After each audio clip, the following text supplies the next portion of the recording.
Okay, now we're going to look at factoring special cases. So the first one is factoring perfect square trinomials. So a little reminder about what we mean by a perfect square.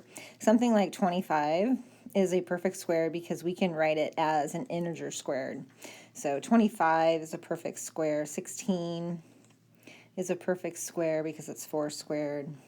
36 is a perfect square because it is 6 squared. All right, etc. Okay, so perfect square trinomials take the form of something like x squared, where x can be any quantity. We're just using x as that stand-in, plus 2 times x times y plus y squared. Okay, so we have x squared and y squared. So two things that are squared is the first and last term, and then that middle term is twice the x times the y. And that is always going to factor into x plus y times x plus y, or in other words, x squared. If we have x squared, instead of having a plus 2xy, we have a minus 2xy, and then plus y squared. It factors into x minus y squared. So that is the rule that we can follow, or that's the format that we can follow. So let's apply that to an example.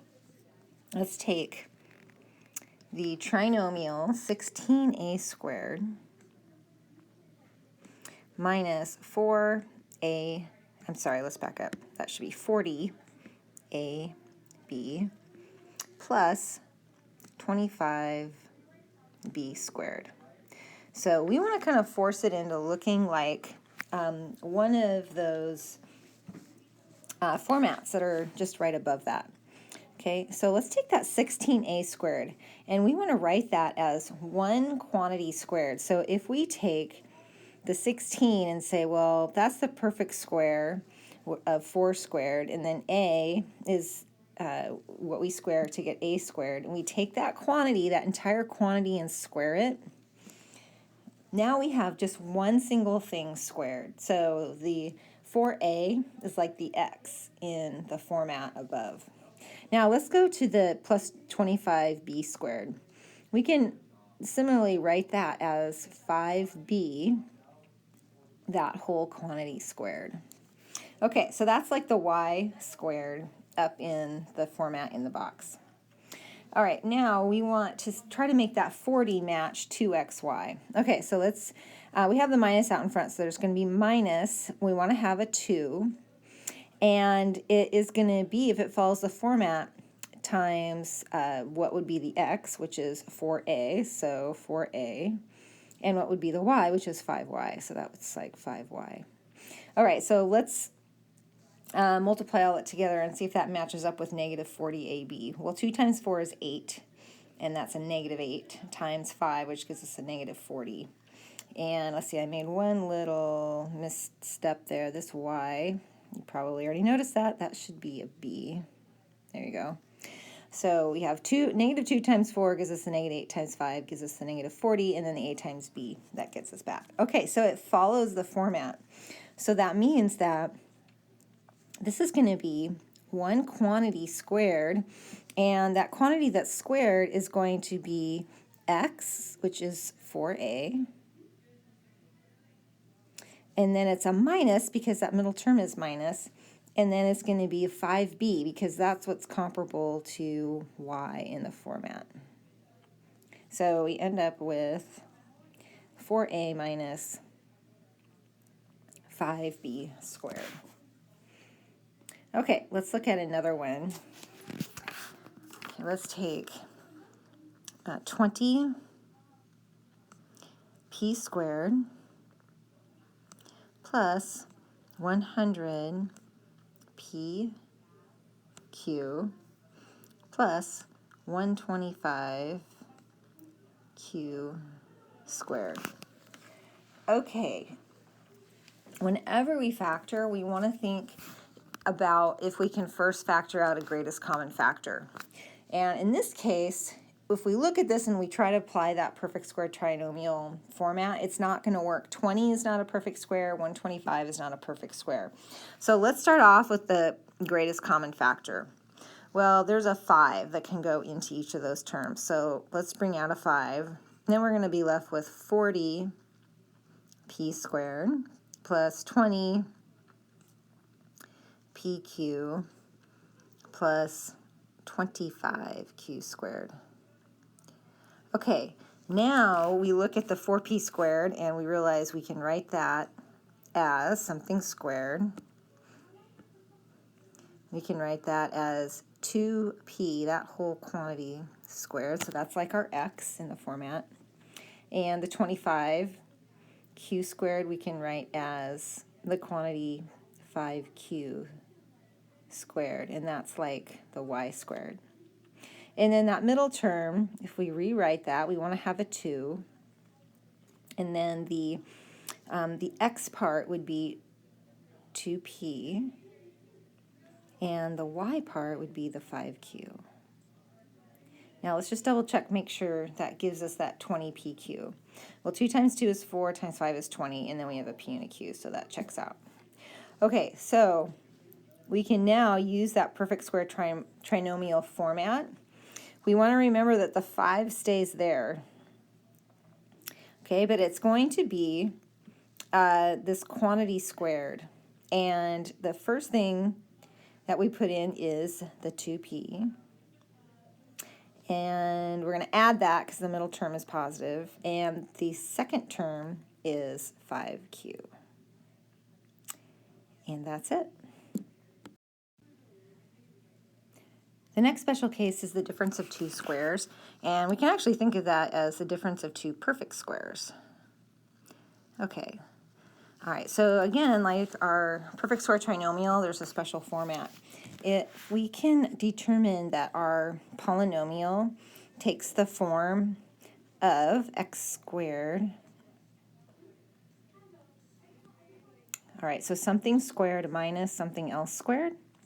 Then that is always going to factor like this: x plus y times x minus y. Okay, every single time. All right, that's going to be the rule. Okay, so let's look at an example.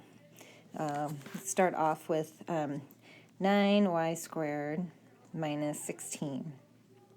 Okay, well, we can write that as that 9 we can write as 3 squared, and so we can write that 9y squared as the quantity 3y, that whole thing squared, minus that 16 we can write as 4y. So that means that we can write that as, if we follow the pattern, we can write that as with 3y in the first position of those 2 linear factors, and in the second position we're going to have 4.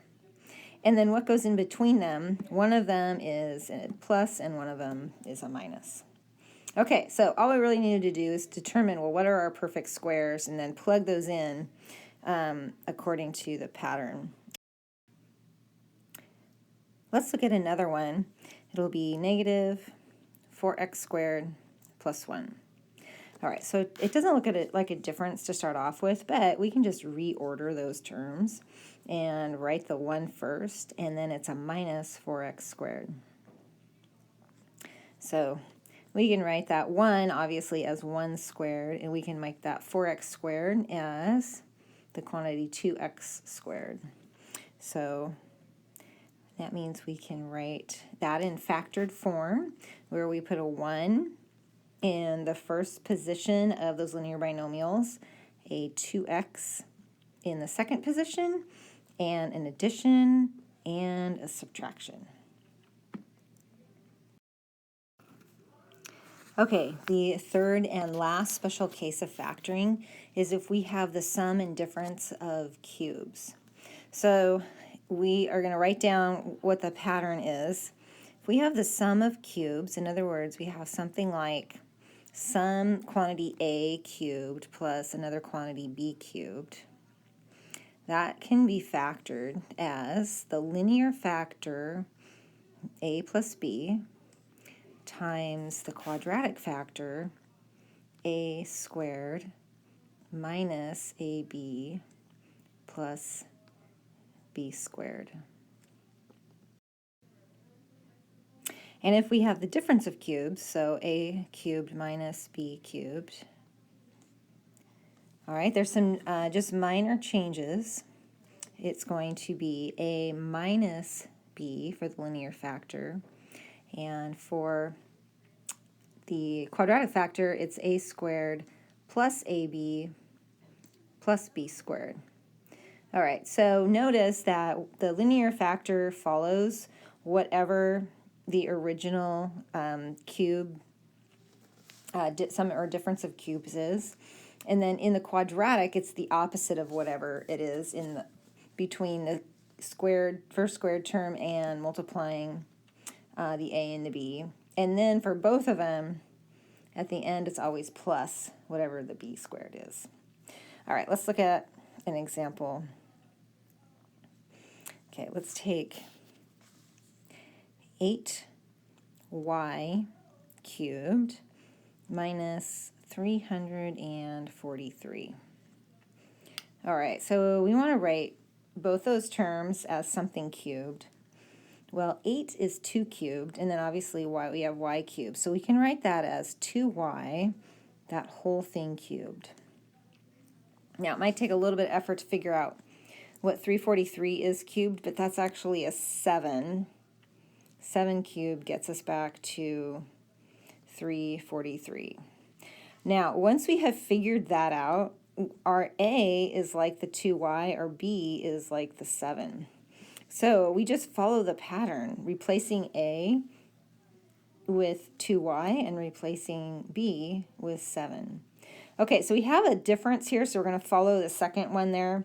Okay, so we're going to start off with a minus b, so 2y minus 7.